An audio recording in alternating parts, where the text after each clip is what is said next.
तो सब्जी लाने के लिए चलते हैं हमारे खेतों में। ये हमारे फार्म है, खेत है। तो जहाँ पर थोड़े बड़े सफ़ेदे हैं और जहाँ पर हमने थोड़े छोटे-छोटे सफ़ेदा लगा रखे हैं। आपको देखने से लगता होगा कि ये घास फूस है, बट नहीं, इतनी पौष्टिक सब्ज़ी होती है इनके बीच में, जो कि मैं आपको दिखाऊँगी। जैसे कि ये है, इसे तांदड़ा बोलते हैं गाइस। इनमें जो फ्लावरिंग हो चुकी है, तो हम सबसे पहले वही चूज़ करेंगे सब्ज़ी जिनमें कि ये फ्लावरिंग ना हो। वैसे तो ये सभी में होती ही है, तो जहाँ थोड़ी बड़ी-बड़ी है, हमें चाहिए थोड़ी छोटी-छोटी सी, फ्रेश, ताज़ी-ताज़ी सी, लहरी-लहरी सी। तो चलिए अभी देखते हैं कि हमें लहरी-लहरी सब्ज़ी कहाँ से मिलेगी। जी हाँ, जहाँ से मिलेगी, जी हमने छोटे-छोटे पौधे लगा रखे हैं। तो हम अभी आगे चलते जाएँगे, जहाँ पर हमें वो सब्ज़ी मिलेगी, जिन पर भी अभी फ्लावरिंग शुरू नहीं हुई है, तो हम वो चूज़ करेंगे। ये देखिए, इन पर फ्लावरिंग अभी शुरू नहीं हुई है। आप इसकी पहचान कर लीजिए अच्छी तरह से। अगर आपको इस तरह से नहीं पहचान हो रही, तो आप इसकी फ्लावरिंग से भी पहचान कर सकते हैं। इसे तांदड़ा बोलते हैं पंजाब में। आपके सिटी में क्या बोलते होंगे मुझे नहीं मालूम। तो चलिए अब इसे तोड़ लेते हैं। इसकी सब्ज़ी जो कि बहुत ही पौष्टिक बनती है, इसमें बहुत सारी मात्रा में आयरन, विटामिन ए, ऐसे और भी बहुत सारे पौष्टिक तत्व होते हैं। तो ये हमने तोड़ लिए हैं। आगे भी बहुत सारे लगे हुए हैं, तो ये मैं ना एक पॉलीथीन में इकट्ठे कर रही हूँ।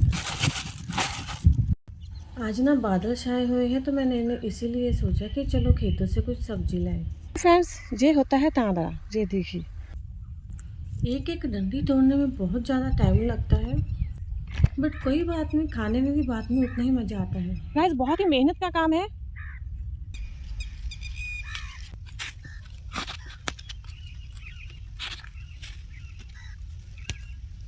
वैसे तो बादल छाए हुए हैं, पर फिर भी बहुत गर्मी है। शुक्र है ये काम तो खत्म हुआ। अब चलिए चलते हैं घर को।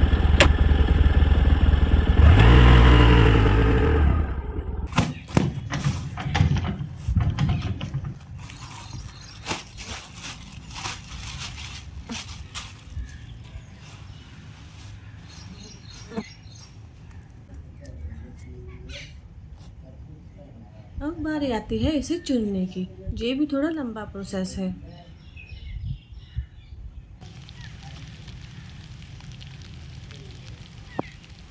अभी ना हल्की हल्की सी बूंदाबांदी शुरू हो गई है, तो मैं आपको बताती हूँ कि इसे चुनते कैसे। इसके बीच में ये जो फ्लावर होते हैं ना, इन्हें हटाना होता है, क्योंकि इन फ्लावर की जो डंडी होती है ना, जब हम साग को इसको सब्जी को पकाएंगे तो ये डंडी पकती नहीं है और मुंह में ऐसे ही आती रहती है जब हम इसको खाते हैं।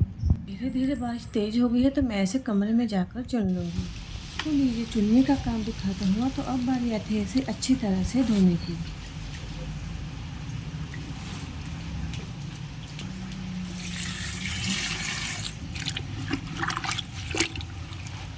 इसे ना अच्छी तरह से 2-3 पानी में पानी बदल बदल कर अच्छे से धो लें, ताकि अगर इसके बीच में कोई धूल मिट्टी है या कोई कीड़ा है वो निकल जाए।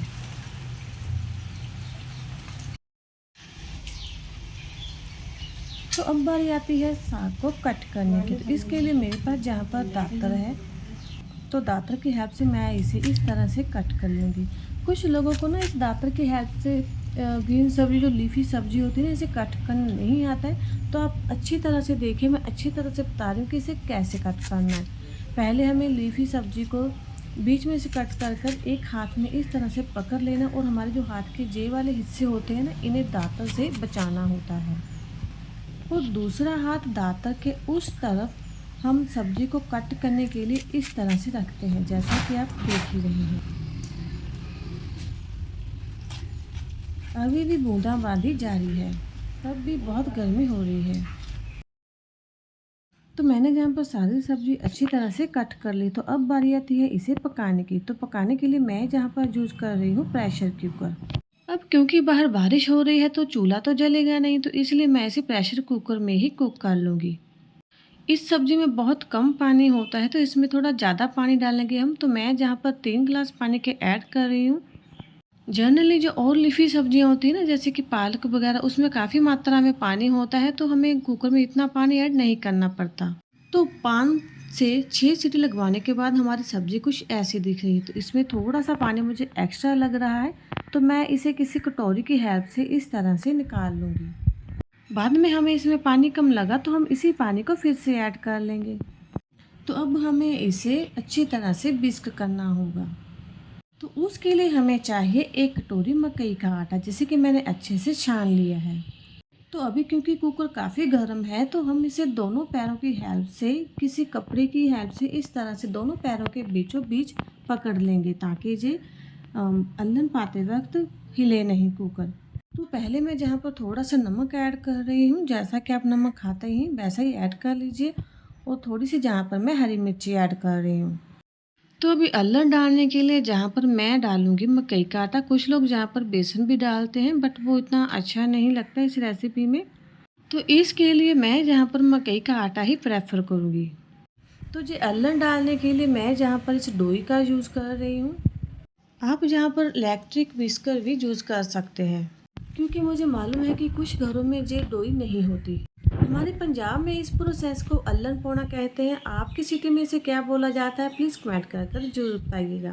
तो इस सब्जी में हम अल्लन इसलिए डालते हैं ताकि आटा और सब्जी एक दूसरे के साथ अच्छी तरह से मिलकर इसका एक अच्छा सा पेस्ट बन जाए। ऐसा नहीं कि सब्जी अलग हो और पानी अलग। तो इसका एक अच्छा सा पेस्ट बनाने के लिए अल्लन डालना जरूरी है। तो अब इसे फिर से हम गैस पर 5 से 8 मिनट के लिए सेक लगा लेंगे।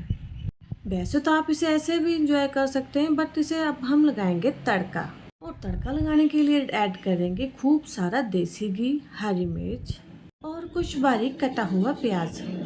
वैसे तो इसे भी नॉर्मल तरीके से ही तड़का लगेगा जैसे कि आप अक्सर नॉर्मल सब्जी को लगाते ही हैं, बट जहाँ पर मैं कुछ 1-2 इंग्रेडिएंट्स और ऐड करूँगी जिससे कि ये तड़का स्पेशल बन जाएगा। तो अब हम ऐड कर रहे हैं जहाँ पर अदरक और लहसुन का पेस्ट, और इसे भी अच्छी तरह से सेक लगा लेंगे। इस तड़के में टमाटर बिल्कुल भी नहीं जाएगा। तो अब इस तड़के को गोल्डन ब्राउन होने तक हमें पकाना होगा। वैसे तो हमने सब्जी के हिसाब से नमक पहले ही ऐड कर लिया था, बट अब हमने जितना प्याज डाला है उस हिसाब से थोड़ा सा नमक और ऐड करेंगे, और थोड़ी सी जाएगी जहाँ पर हल्दी। अब क्योंकि हल्दी एंटीबायोटिक होती है तो जो हमारी सब्जी में बाई वगैरह होती है हल्दी उसे बिल्कुल ख़त्म कर देगी, तो इसलिए हल्दी ज़रूर डालिएगा। तो अब यहाँ पर मैं एक और सीक्रेट इंग्रेडिएंट ऐड करूँगी जो कि है कसूरी मेथी। ये हमारी सब्जी को, लीफी सब्जी को बहुत ही ज़्यादा अच्छा टेस्ट देगी। तो जब हमारा मसाला अच्छी तरह से पक जाए, तेल छोड़ने लगे, तो ऐड कर देंगे हमारी बनाई हुई लीफी सब्जी, या फिर आप इसे साग भी बोल सकते हैं। हमारे पंजाब में इसे गर्मियों में बनाने वाला साग बोला जाता है। ये साग बहुत ही पौष्टिक होता है और इसे खाने से आपको बिल्कुल भी पेट प्रॉब्लम मीन्स कि गैस प्रॉब्लम बिल्कुल भी नहीं होगी, जो कि अक्सर सरसों का साग खाने से होती है। तो गाइस अब जो पौष्टिक साग खाने के लिए बिल्कुल तैयार है।